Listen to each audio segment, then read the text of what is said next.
Now, if you were watching the programme yesterday, you'll remember we took you to Shetland to visit one of the communities set to benefit from new walk-in GP clinics as part of a Scottish Government initiative. Now, this map shows the location of 16 such clinics planned, ranging from Lerwick in the north to Stranraer in the south. They're part of a £34 million pilot project lasting a year and benefiting other locations, including the urban centres of Glasgow and Edinburgh, along with more rural sites such as Benbecula and Dunoon. The aim is to create 1 million extra appointments with GPs and nurses annually, though analysis by BBC Verify suggests this number is difficult to substantiate given the varying sizes and staffing of the clinics. People we spoke to at the site of the first walk-in centre to open in Wester Hailes in Edinburgh gave their views on whether it will make accessing help easier. Particular kids, they are either flu or cold. So if you get that chance to just walk in and get an appointment, it will be perfect. One of the things that a lot of people complain about is having to phone at 8 o'clock in the morning for appointments and then not being able to get the appointment. So I think just being able to pop along there, I think it's a great thing. No, it would not suit me at all, because I get every time I make an appointment, I've got several ailments which I need medication for. And every time I see a doctor, it's usually a different doctor, because there's about 10 doctors in there. And seeing a different doctor every time is not continuity. Well, Dr John Montgomery is a GP. He's been a GP for about 39 years and he works in the Glasgow area and he joins us now. Thank you, Dr Montgomery, for being with us. What do you think of this idea of the walk-in clinics? It's an astonishing waste of taxpayers' money, and it is certainly not going to address the problems that patients face of GP access. These walk-in centres have been trialled in England. Most of them closed within a year or two of opening because basically they were found to be expensive, and the people who were turning up to use them were generally young, affluent, educated people with minor self-limiting illness. But some of them were a success. Would you, in some circumstances, they have been helpful, to be fair to the concept? Well, it depends, Laura, in terms of what you regard as successful, because of course we now have Pharmacy First. So Pharmacy First is there for that demographic of patients who can just as easily access those problems. And remember that the walk-in centres have got so many caveats of who cannot use them. You can't go there if you've got a long-term condition, if you're worried about a child who's under 5, you've got a medical emergency, your asthma is causing you difficulties, or you've got an infective exacerbation of your chronic obstructive pulmonary disease or heart problems. Yeah. So there's so many patients quite a lot of things need. that you aren't to take to these particular clinics. But I suppose there'll be people watching now thinking, gosh, they'd love to come and see someone like you, a GP of 39 years who they have that relationship with, but all too often you phone to try and get an appointment and it's so difficult. So I suppose the Scottish Government are thinking, well, if the current system isn't working, we have to try something. And they are trying something, in fairness to them, but it's not this. At the end of last year, they did announce that they were going to significantly increase investment in general practice over the next 3 years to effectively provide more GPs into practices to address the access problem, and more importantly, to bolster continuity of care. That's what makes the difference. Yeah. If you come into general practice, you're going in to look after patients and their families over a period of 39 years. And you know that if you provide that continuity of care, you will improve their life expectancy. Walk-in centres will certainly not do that. Not only that, there's potentially dangerous, because these walk-in centres will not have access to the full patient record. So you're going to have doctors who will practice defensively, over-prescribing and over-investigating. Or will they cautiously recommend that people go back to their GPs? Because as you say, we don't have digitised medical records in Scotland. So the information they're able to ascertain might be limited? What's your understanding of that? Well, you're absolutely right, Laura. The reality is if they do come across someone who's got a genuine, significant medical problem, they are going to send us back to us, which of course is where they need to come in the first place. OK, if they can get an appointment. So still some work to do on that front. Thank you very much indeed, Dr. John Montgomery. A 77-year-old man has been sentenced to a minimum of 19 years in prison for murdering a former colleague in Highland, Perthshire. David Campbell, seen here on the left, shot 65-year-old Brian Lowe near Aberfeldy 2 years ago. Mr. Lowe's death was initially thought to be medical-related, but a later examination revealed the retired groundsman had suffered fatal shotgun wounds. I want to take this opportunity to acknowledge that our initial response to this tragic incident fell short of what Police Scotland and the public rightly expects. We have reflected and we have learned from what happened. Next tonight, energy bills for a typical household are set to fall from April by about £10 a month. The energy regulator Ofgem announced its new energy price cap for April to June will fall by 7% a year. But consumer groups and charities are warning the move doesn't go far enough to help the thousands of Scots living in fuel poverty. Among them is single mother Nishat, who lost her child and whose grief was compounded by mounting energy debts. So it's been not even kind of like a couple of months that I lost my child as a mother. And I'm dealing with that. I have a lot in my plate right now. And instead of dealing with my grief and dealing with my mental health and thinking how to make my son's life better, why should I be sitting there and not being able to run my hot water to wash my dishes? Instead of focusing on my health and trying to get better and everything, every day my main concern was like the electricity bills. Life going in this way, where you cannot live normally and enjoy and do those little things that used to be so basic for us, how are people not going to be depressed? Well, Nishat's one of many people who turn to the Scottish charity Change Works for help. Earlier, Julia Dunkerley, who works for the organisation's Affordable Warmth programme, explained why so many people are suffering in this way. Unfortunately, it's not an isolated case, Nishat's case. We see it every day, people coming through to our service really struggling with the cost of living still. They've got limited incomes, really trying to figure out where to decide to spend that money. We're seeing that classic heat or eat dilemma occurring more and more, people rationing their heat. And often, quite a lot these days, people just self-disconnecting because they can't deal with the rising energy costs.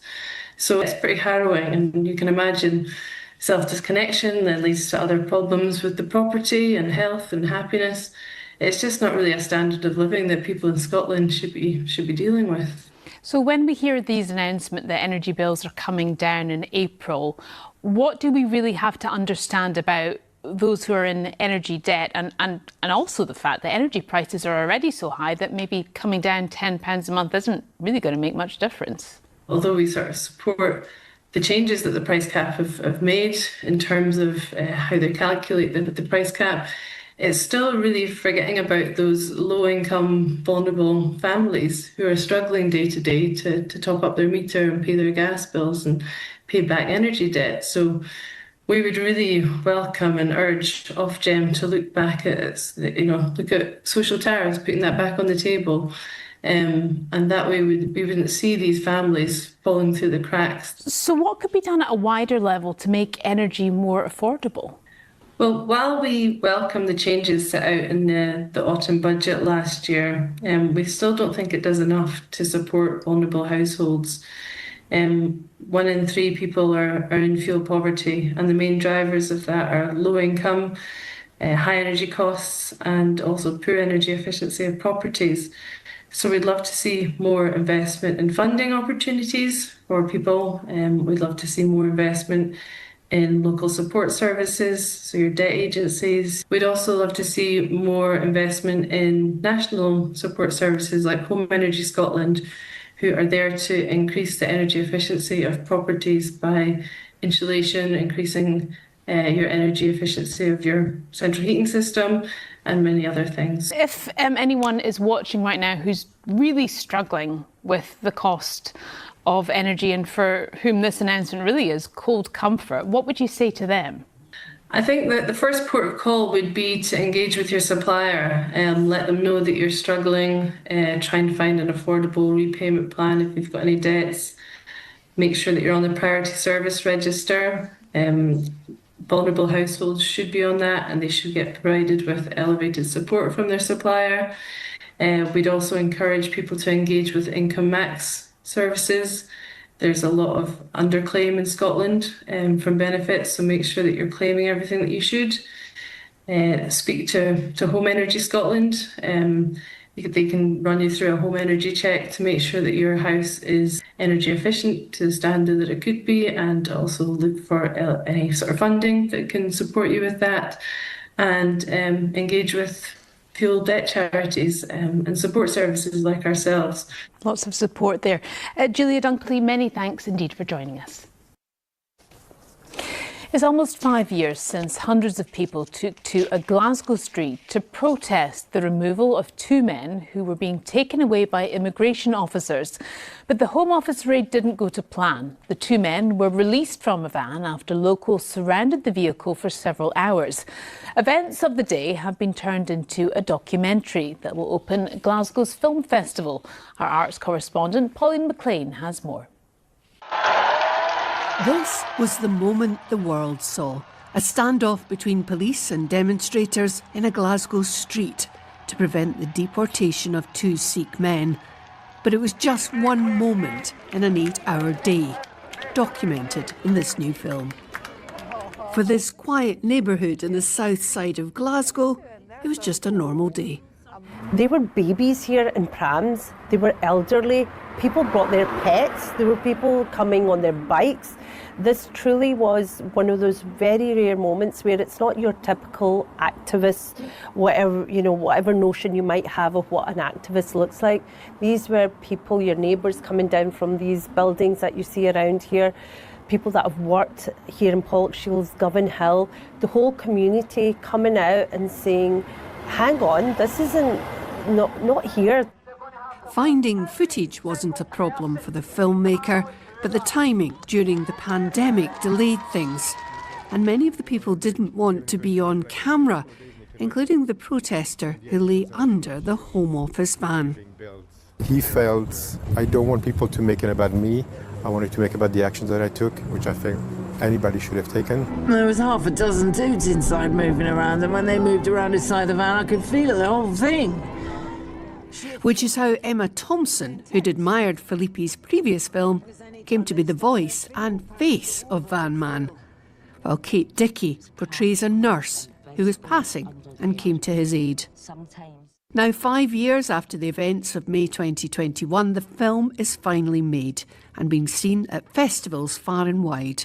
To literally finish the film within days, being at Sundance, having this world premiere, and just hearing the gasps and the giggle when, Emma turns up on screen or Kate turns up on screen, and just feeling the emotions what people felt on that day here on Cambridge Street and seeing how quickly it translated. On either side of our premiere in Sundance, 2 people got killed, 2 people got murdered by ICE in the US. So it just hit people right in the heart. Tonight, it'll open the Glasgow Film Festival, and the plan is for the community at its heart to get their own screening in the months to come. Pauline McLean, reporting Scotland. Still to come, we'll have weather with Christopher, and we'll celebrate the sporran as the Tartan Army's must-have accessory is granted permission to enter World Cup venues. But first, it's sport with Sheila. Thanks, Laura. Hello there. Yes, ahead of the second leg of Celtic's Europa League playoff tie against Stuttgart tomorrow, Martin O'Neill has criticised VAR's intervention in Austin Trusty's red card at the weekend and believes referees could soon be obsolete in the game.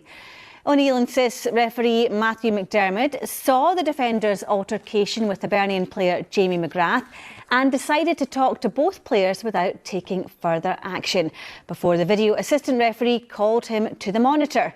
O'Neill was speaking in Germany earlier this evening as his side tried to overturn a 4-1 deficit from the first leg at Celtic Park. In time, we won't need a referee. The VAR will do it from wherever they're doing it from, because that's what they did. So the referee is what? So they've asked the referee to overturn something that he's actually seen. He's seen it. It's not as if he missed the incident. Of course, that would be a different issue. And he actually says it's nothing. It's nothing. I'm going to have a word with the players. And so I've got a player who's missed 3 games.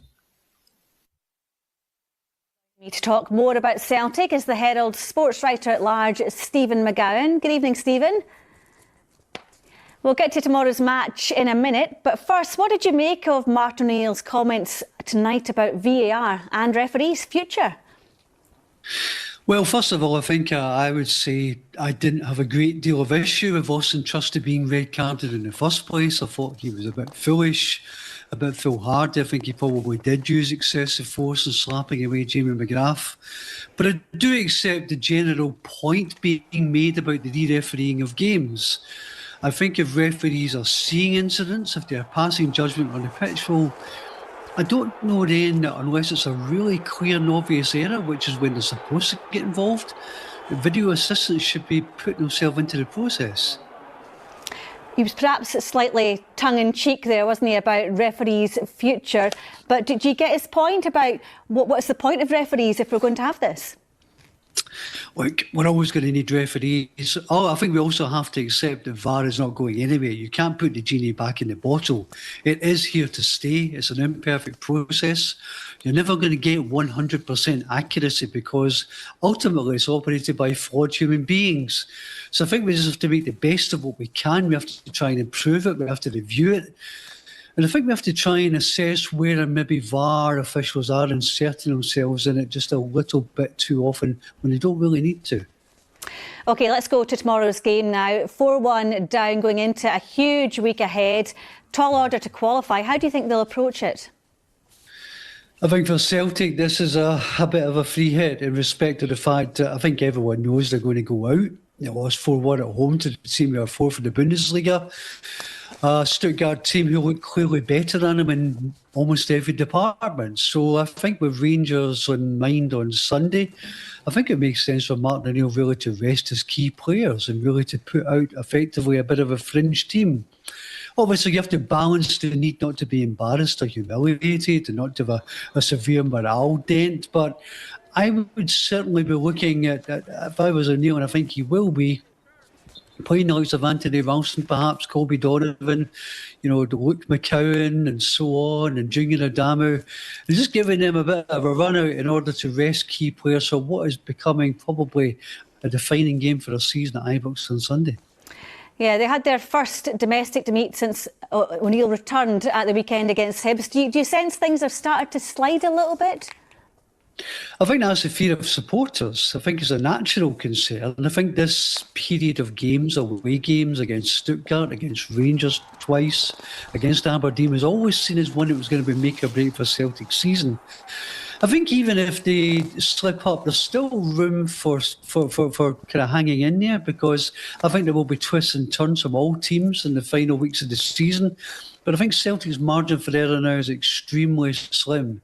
I think they've given themselves a really tough task, and it feels at the moment as if they're clinging on to the league title by their fingertips. Stephen, thanks so much for joining us. An interesting week ahead, I'm sure. OK, to Hearts now, and head coach Derek McInnes says he continues to draw on advice from Sir Alex Ferguson as his players look ahead to another vital round of fixtures in the title race. The Gorgie side remain 4 points clear at the top and could take advantage of Sunday's Old Firm fixture between their nearest challengers this weekend. McInnes revealed today that the former Manchester United and Aberdeen boss will be in attendance on Saturday when the Dons visit Tynecastle. But does he get the impression that Sir Alex is rooting for Hearts in the title race? Do I get the feeling? I kind of think I'm pretty sure that is the case. But I don't know if he's phoning other managers, so. But, you know, he's well aware. And the situation, he's good to give you little pointers and little nuggets of experience that he had both in run-ins and things like that. So he's been good as gold. Every conversation I have with him, I feel privileged and I always get something from it. Well, as always, you can get more on Celtic's Europa League tie and the Premiership title race, including some big injury concerns for Hearts boss Derek McInnes, over on the BBC Sport Scotland website. That's all your sport, Laura. Sheila, thank you very much indeed. But we're going to stick with sport for a moment because the Tartan Army have been given the green light to wear sporrans with their kilts at World Cup matches this summer. Thousands of supporters are expected to travel to the US to cheer on Scotland after they qualified for the first time since 1998. But the World Cup Stadium Code of Conduct did state that ticket holders were only permitted to bring certain types of bags into stadiums. Well, they've had a rethink, and one sporran retailer in Edinburgh is hopeful for a boost to sales. We do a whole range of other sporrans that are just not your standard ones, so something a bit special for the World Cup might be quite nice. So yeah, definitely some options there. Base sporrans are the most common ones for events such as this, so they're quite plain, quite universally adaptable to situations, but we can make them a little bit more special. And yeah, there's hopefully a bit more sales come through for this, especially in the sporran side of things. And hopefully people get quite creative because obviously, I mean, they're going to be over in America. It's going to be hot. I mean, what kind of things do you think they'll need to be putting in their sporrans to keep them going? Gosh, there's the whole range of items that you can put in a sporran. It's very, very versatile. Usually you get your phones, you get your key rings, you got your keys, hotel keys, sun cream, especially when it's going to be quite hot. It's quite a popular one. I'm sure it will be.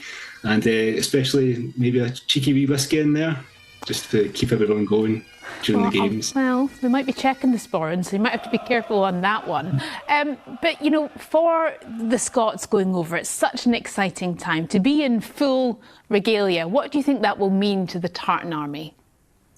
It's all about passion, and definitely it will mean that the passions will be high, emotions will be high, especially wearing your full Scottish outfit.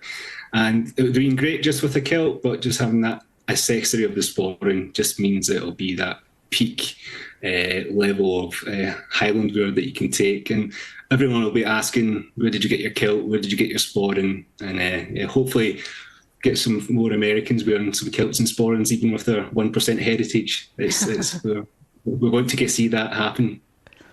Well, you best get back to the workshop then. Thank you very much indeed, Neil Roger, for joining us. No problem at all. Thank you. Now, from village halls to Broadway in New York, for 20 years, the National Theatre of Scotland has toured the country and around the world in venues of every shape and size. But to celebrate this milestone, creative bosses are putting a call out to the Scottish public to share real-life stories that they think deserve to be told on stages on home soil. Formed in 2006, it was to be a so-called theatre without walls, bringing productions to everyone in every community, and has worked with some of the greats, from Elaine C. Smith to Alan Cumming. Earlier, I caught up with artistic director Jackie Wiley. It'll be the worst for you. Go on! National Theatre Scotland is 20 today, and it feels a really, really exciting milestone for the company. The production that most people will probably know the National Theatre of Scotland for is Black Watch, which started the company's journey and went all across the world. But we're equally proud of going into tiny village halls and huge stages. We covered like the whole range of anything, any way that you can define theatre is how the National Theatre of Scotland defines theatre. So tell us a bit about Black Watch for those who didn't have the opportunity to see it. What was it about that do you think captured audiences? I mean, I think Black Watch captured audiences because it told the real life story of those young men, those young soldiers that were in the Iraq War, but it was told in this popular, exciting. It was full of music and movement. So it didn't feel like a piece of traditional theatre. It felt exciting and raw and real. And I think that's part of the DNA of Scottish theatre.